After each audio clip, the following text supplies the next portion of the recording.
This man just saved anime, manga, games, and the internet as a whole within Japan, and the Prime Minister of Japan outright stated that she will not censor and have the internet censor fictional content, all in the name of Think of the Children.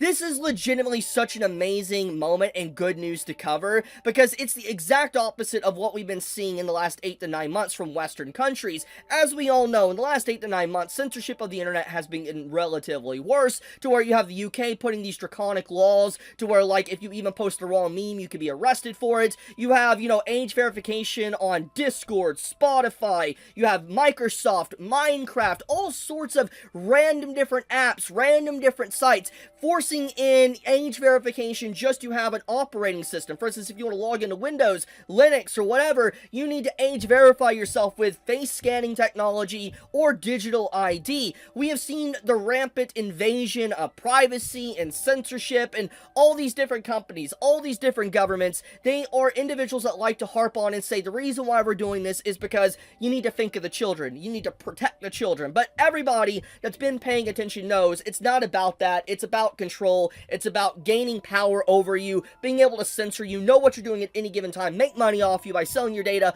all sorts of other little things. But obviously, I don't want to retread everything I've already talked about. The reason why I'm even saying that is to give context to why this is such a big deal on what was said by Ken Akamatsu today, and how the Prime Minister of Japan straight up does not want to have enough regulation on the internet to where it legitimately destroys freedom of expression, speech, the ability to play games like they're supposed to be played, and just fictional content within manga and anime. The Prime Minister makes a hardline stance saying that they do not want to censor content. They do think that there needs to be regulation in terms of maybe helping kids understand how the internet is, but they don't want to straight up put forced age verification on every little thing and effectively just steal all your privacy away from you and become basically kind of like China. I think it's legitimately, it's amazing, honestly, to see the Prime Minister, the head honcho of Japan, making a stance like this. And this post from Ken Akamatsu is very important as well, because he's the one that brought this to light. For those that need much needed context on who this individual is, let me give it. So, Ken Akamatsu is a very legendary individual, honestly, within Japan, and I'm willing to bet you have heard of what he has done. Even if you don't know him now as a politician, I'm willing to bet you know what he's worked on. He has worked on stuff like this: Love Hina, Negima, and UQ Holder. Legendary stuff. Like, Love Hina alone is such a legendary manga that laid the path and bricks for so many manga afterwards within that niche and genre. He is a legendary author, and because of how impactful Love Hina is, you can still feel the effects and DNA in other manga works because of the inspiration of Love Hina. He is very important. He has a lot of love for anime and manga. He has a lot of love for the culture. And he is a person that also has done a lot of dark moments and what people nowadays in 2020s would consider problematic, icky content removed. He has written stuff like that within his manga. He is very well aware of freedom of expression within art, anime, manga, and just speech itself.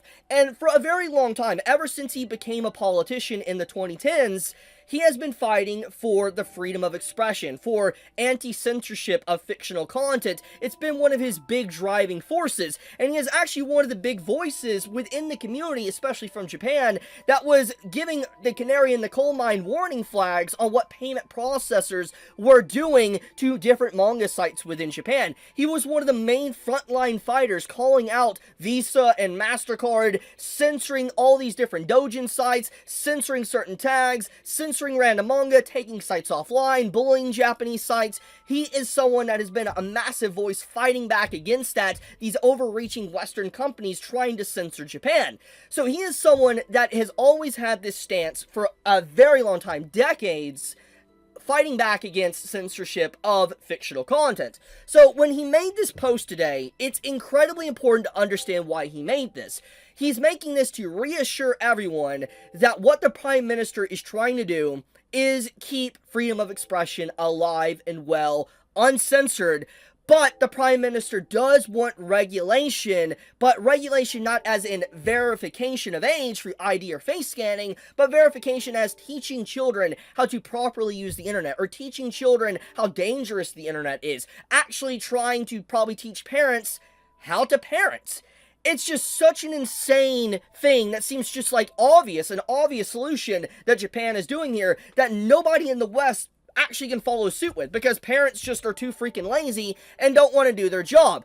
This is honestly an incredible post, and I'm just so happy to see Ken Akumatsu make this to reassure what the Prime Minister is trying to do for Japan, and also a straight up advocate for freedom of expression. And this has been very apparent that, Takaichi has been fighting for freedom of expression. I mean, about 2 months ago, it was announced that, she and Japan itself wants to kind of push anime to become a global market, as in keep it like it always has been, but wants its revenue and everything to increase exponentially and make it a major portion of Japan's economy and money inflow. Obviously, I'm simplifying that a lot, but she has been heavily trying to fight for authors to be free and do what they want to do with their works, and I think that is incredibly powerful, and it's definitely resonating with a lot of people within Japan, and I can definitely see why anyone would vote her into office after just seeing a few of these things that I've heard about her in the last few months. She is absolutely amazing to actually hear more about. So I'm just going to say in general, incredible news that I'm covering today. I'm just so happy to see this, because with a entire wave of non-stop bad news of just continuous censorship flooding in, I'm glad to see at least Japan has their head on straight and that they're doing the right thing. I mean, it makes sense because they're a nation that has always been pushed to censor content. I mean, for many, many years now, their media industry has been forced to censor stuff. I mean, like, let's think about, what payment processors have been doing to them. It's very apparent that they are probably aware of just the overreach of some of these Western companies and what they've been trying to do. So I think that them making this hardline stance to fight back against it is very reassuring. Now, I did do some brief mock-ups of, who Ken Akumatsu is for those that want to do. You can pause the video and read this for yourself of what he's commented on over the years or what he's associated with, like, for instance, Manga Library Z. He's done a lot of things fighting for, anti-censorship and stuff. And this is also Takaichi, the Prime Minister. I have a little bit of a mock-up of who she is as an individual and kind of what she wants to do with censorship or regulation. And it really does showcase that what Ken Akumatsu is talking about, he's dead on the money. He's basically saying, yeah, she doesn't want to censor stuff. Don't worry about it. I'm someone that's a big advocate for this. And so him making this post shows he's putting his credibility on the line to say that, yes, she wants what's best for manga and anime, like, creators and stuff. So, yeah. I'll leave it at that, though.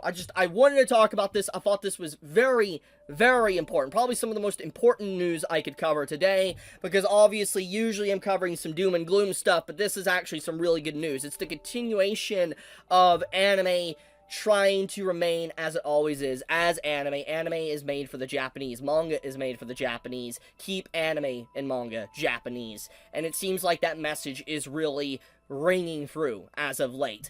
But, I'll leave it at that. If you enjoy my content, please subscribe. It does help me out a lot. Please leave a like on the video and comment down below, too, how you feel about all this news. But be safe, stay healthy, Chibi out.